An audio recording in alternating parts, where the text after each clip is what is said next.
नमस्कार दोस्तों, मैं कोमल यादव आप सभी का हिंदुस्तान पोस्ट में स्वागत करती हूँ। आरएसएस के 100 साल पूरे होने पर आरएसएस की प्रार्थना, जो कि आपने सुनी ही होगी, ना केवल संस्कृत में है, अब हिंदी में भी इसका अर्थात किया गया है। तो इसी के पीछे की कहानी जानने के लिए हमारे साथ स्टूडियो में मौजूद है राहुल सर और कमलेश सर। नमस्ते सर, आप लोग का हिंदुस्तान पोस्ट में बहुत बहुत स्वागत है। धन्यवाद। तो सबसे पहला मेरा प्रश्न ये है कि आपका इस अर्थात में, यानी कि इस पूरे प्रार्थना में क्या योगदान रहा, हमारे जरा दर्शकों को बताइए। जी, ऐसा है कि हरीश जी भीमाणी, जो कि बहुत ही प्रसिद्ध लेखक और निवेदक हैं, वो मेरे पुराने मित्र हैं। उन्होंने मुझे एक दिन कहा, एक दिन था वो जनवरी 2023 का, उनका फ़ोन आया। उन्होंने कहा कि संघ की जो प्रार्थना है वो आप जानते हो? तो मैंने कहा मुझे नमस्ते सदा वत्सले मातृभूमि ये मालूम है, लेकिन उसके आगे की पंक्ति मुझे मालूम नहीं थी। मतलब ये संघ की प्रार्थना इतना ही मालूम था। तो उन्होंने कहा कि इसका अर्थ बहुत विलक्षण है, तो वो हमें लोगों तक पहुंचाना चाहिए, इसके बारे में आप सोचें। तो मैं सोचने लगा। अभी क्योंकि ये 2.5 साल पुरानी बात है, तब मेरे सामने वो 100 साल और शताब्दी वर्ष ये कुछ था नहीं। तो मैंने सोचना शुरू किया। मैंने यूट्यूब पे जाके पहले प्रार्थना सुनी, देखी, उसके शब्द देखे, और मुझे लगा कि ये अगर लोगों तक पहुंचे तो अपनी भारत माता के प्रति सभी लोगों को जो आदर होना चाहिए वो वृद्धिंगत होगा, बढ़ेगा या निर्माण होगा। नमस्ते सदा वत्सले मातृभूमि। तो मैंने उनसे कहा, हरीश जी से, कि ये मुझे बहुत ही मेरा भाग्य होगा कि अगर ये प्रोजेक्ट मैं कर सकूंगा, लेकिन मुझे संघ की अनुमति लेनी पड़ेगी, क्योंकि उनको बताए बगैर उनकी प्रार्थना मैं कैसे करूं। तो इसलिए मेरे बंधु जो जिनका मेरा जिनका संघ से वास्ता है, मुझे मालूम था, नितिन जी सोनटक के, उनसे पहले मैंने ये कल्पना कही। उन्होंने मुझे डॉक्टर प्रवीण दबड़गांव जी से मेरा संपर्क किया कर दिया, और प्रवीण जी दबड़गांव ने मुझे दादा गोखले, ये जो प्रचारक है, उनसे मिलवाया। क्योंकि मैंने कहा मुझे ऐसा प्रार्थना ऐसे मुझे करनी है, तो उन्होंने कहा दादा गोखले भारत भर में सबसे अच्छा प्रार्थना गाते हैं। तो मैं दादाजी से मिला, तो बोले क्या है आपके मन में? अभी इसको एक वैश्विक रूप देना मैं चाहता था, क्योंकि जो प्रार्थनाएं मैंने सुनी वो सब अच्छी ही थी, लेकिन एक सांगीतिक दृष्टि से उसको वैश्विक रूप देना चाहिए, ऐसे मेरे जहन में आया। और मैंने सोचा कि इसको एक वेस्टर्न फिलार्मोनिक ऑर्केस्ट्रा से अगर सजाया जाए, जो वॉयलिन्स और ब्रास और फ्लूट्स और ऐसा, वो एक ऑर्केस्ट्रा होता है, सिम्फोनिक ऑर्केस्ट्रा जिसको बोलते हैं। तो ये मेरे जहन में ये बात आ गई कि ये इस तरीके से करना चाहिए।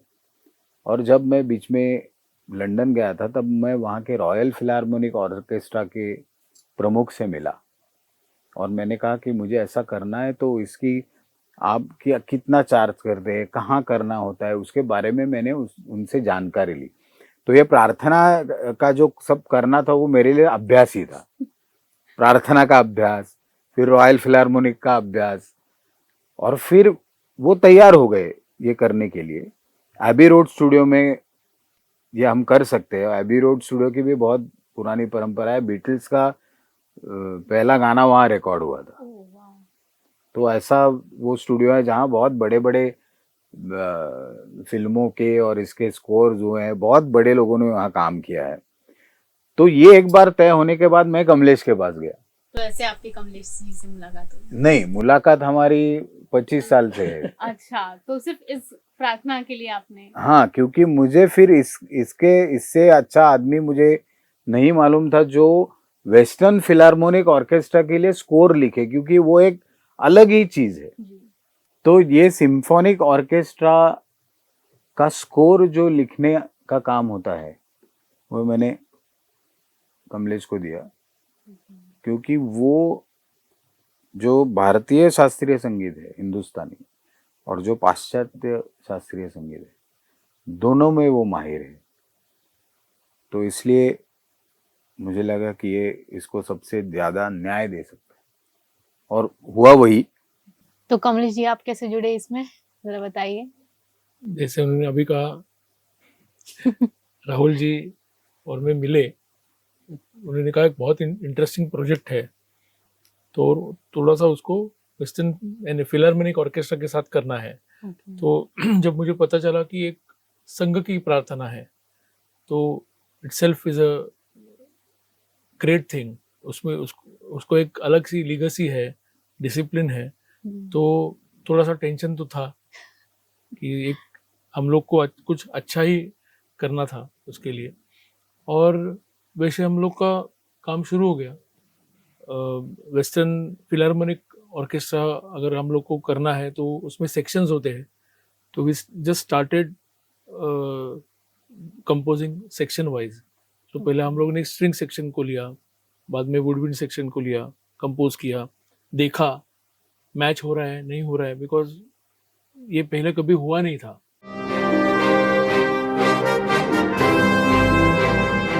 तो इसलिए मेरे ख्याल से 2-3 महीने हम लोग उसी के ऊपर काम कर रहे थे और चेक कर रहे थे कि ये अच्छा लग रहा है नहीं लग रहा है, ज़्यादा भी ओवर पावरिंग नहीं होना चाहिए, लेकिन उसका जो अर्थ उन्होंने समझाया मुझे, तो उसको पहले 4 लाइंस में एक ट्रीटमेंट अलग थी, दूसरे उसके बाद के 8 लाइंस को एक अलग ट्रीटमेंट थी, और उसके बाद जो क्रिसेंडो है लास्ट पंक्तियों का, तो ये देयर वाज अ थॉट जो मुझे अच्छी तरह से राहुल जी ने ब्रीफ किया, और वो मुझे बहुत अच्छी तरह से समझाया दादा गोखले जी ने कि इस, क्योंकि मैंने कहा, जैसे मैंने कहा, मैं तो प्रार्थना भी नहीं जानता था, उसका अर्थ तो दूर की बात रही। तो ये पूरा मुझे दादा ने बहुत ही अच्छी तरह से समझाया, फिर मैं सबको ये बोल सका, जैसे कमलेश को बोला। It helped, of course it help, because आपने वो वैसा डिजाइन किया।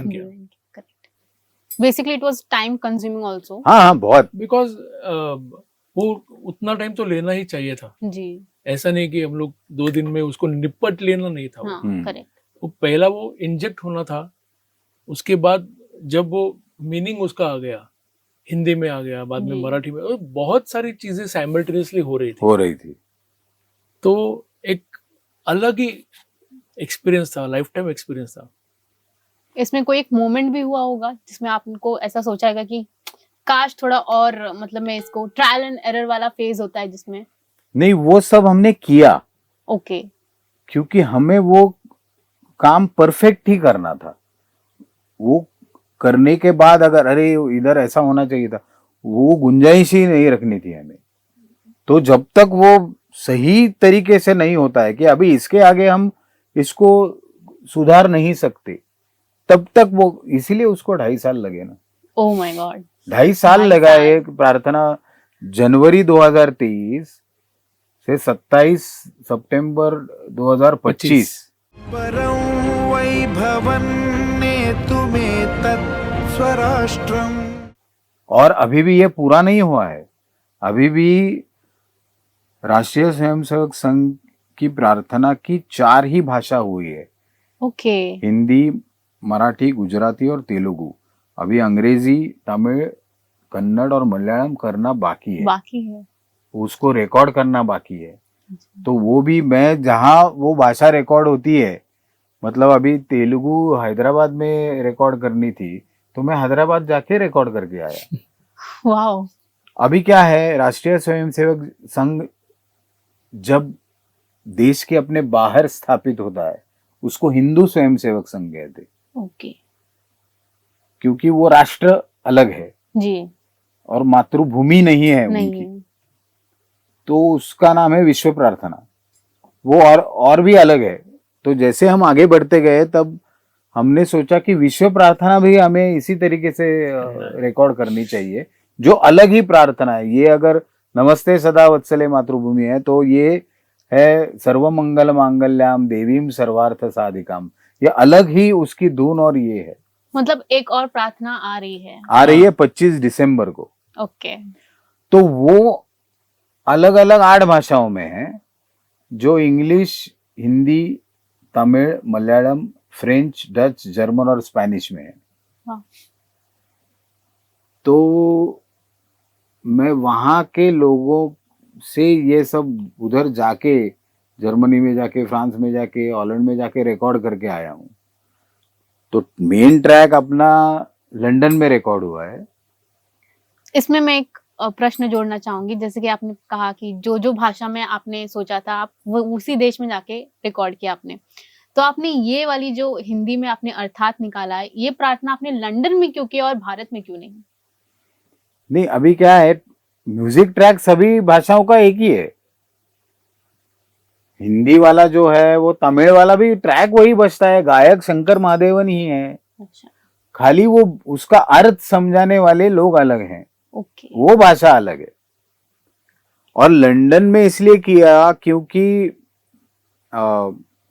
मुझे पहली बार मैं दादा गोखले जी से मिला तो उन्होंने कहा, ये आप कहाँ करोगे ये सब ऑर्केस्ट्रल आप बोल रहे हो, म्यूजिक सिम्फोनिक, वो कहाँ करोगे रिकॉर्ड? मैंने कहा लंदन में करने का मेरा प्रस्ताव है। तो वो लंदन में क्यों? तो वो रॉयल फिलारमोनिक ऑर्केस्ट्रा के साथ।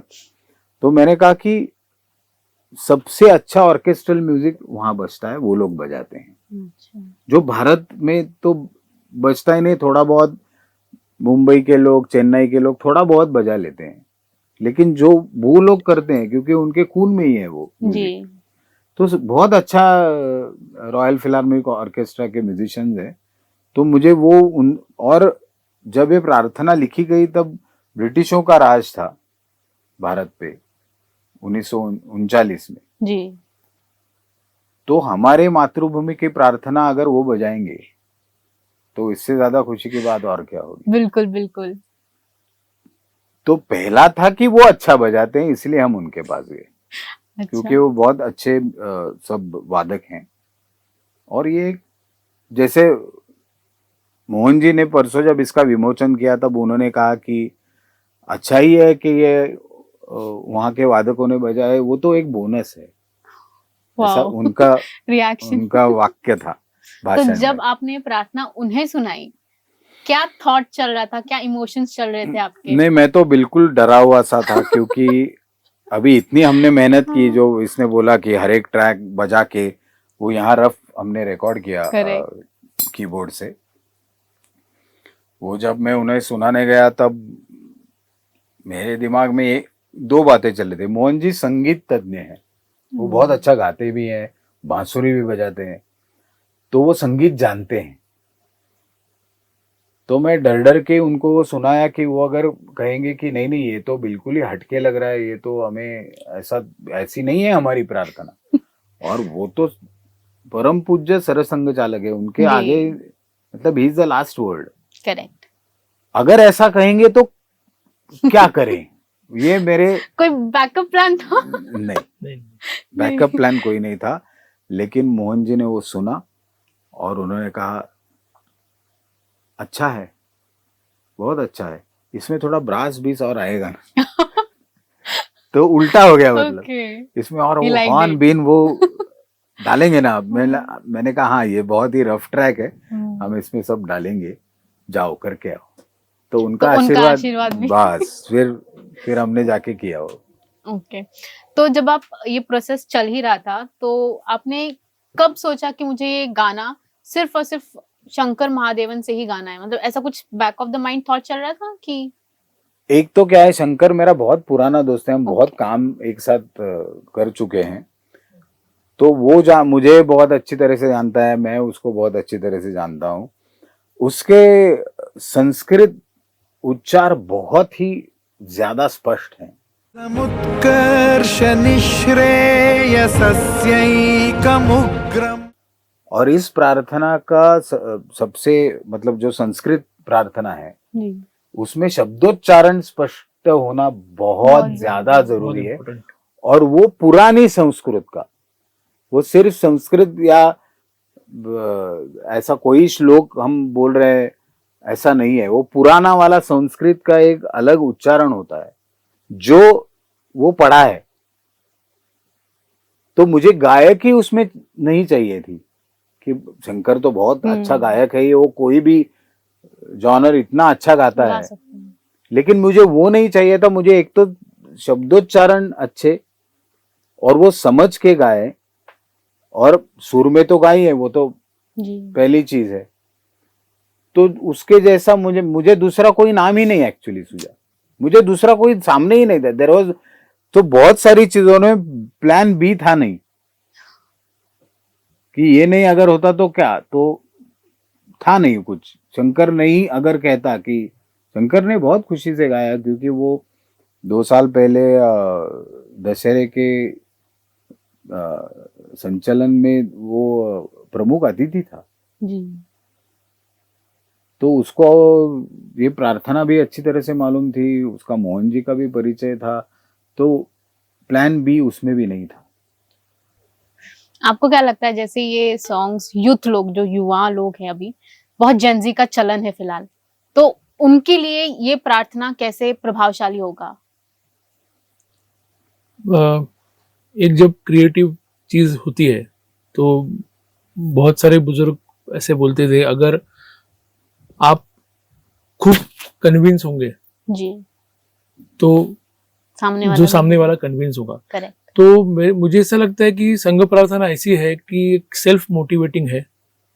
तो अगर ये प्रार्थना और ये जो हम लोग ने डिजाइन में लाई है ऑर्केस्ट्रल के, तो अगर हम खुद कन्विंस्ड है तो अपने वो आप एक 90 इयर्स ओल्ड भी अगर कुछ सुनेंगे और 19 इयर्स ओल्ड भी सुनेंगे तो I think they will enjoy it, और उसका लीगेसी भी वो फॉलो कर सकते हैं क्योंकि it's very very self motivating. और ऐसा हुआ है, हमारे जो निर्माता है इस प्रार्थना के, क्योंकि ये लंदन में जाके रिकॉर्ड करना, ये अलग अलग जगह जाना, इसको पैसों की सहायता और बैकिंग तो चाहिए ही ना। जी तो वो हमारे पूना के विधायक है सिद्धार्थ जी शिरोळे, और चितळे उद्योग समूह के इंद्रनील चितळे, ये दोनों हमारे पीछे खड़े हैं, इसलिए ये सब हो रहा है। तो आर्थिक सहायता बेसिकली उनकी है, तो वो उसके प्रोड्यूसर हैं। तो इंद्रनील चितळे आज ही बोल रहे थे कि उनके छोटे छोटे बच्चे, लड़के हैं 2, उन्होंने कल से 3 बार ये प्रार्थना सुनी है। मतलब वो जेन जी से आगे क्या होता है, वो जेन जन क्या, अल्फा, जन हाँ, बीटा। हाँ, तो वो अल्फा बिल्फा वाले भी इसको सुन रहे बार बार। वाओ, ये इस प्रार्थना का प्रभाव है, प्रार्थना का प्रभाव। करेक्ट। और ये एक टीम वर्क है जिसको हम टीम वर्क ही उसको बोलना चाहिए, क्योंकि ये मेरे अकेले का काम नहीं है, इसके अकेले, करेक्ट। इसमें इतने हाथ लगे हुए हैं इस प्रार्थना को कामयाब करने में। मतलब वो हमारे लंदन के म्यूजिशियन, एबी रोड स्टूडियो के टेक्नीशियन, ये हमारे निर्माता, फिर ऋग्वेद देशपांडे और साहिल देव हमारे कार्यकारी निर्माता है, उनका भी बहुत हाथ है। हर एक आदमी का बहुत इसमें बड़ा हाथ है। ये जो सब संघ के लोग हैं, दादाजी गोखले, सुमन जी आमशेकर, खुद मोहन जी, वहाँ आशुतोष आडोनी, और मैं कितने लोगों के नाम लूं। ये प्रार्थना जब वहां से रिकॉर्ड करके हम यहाँ लाए,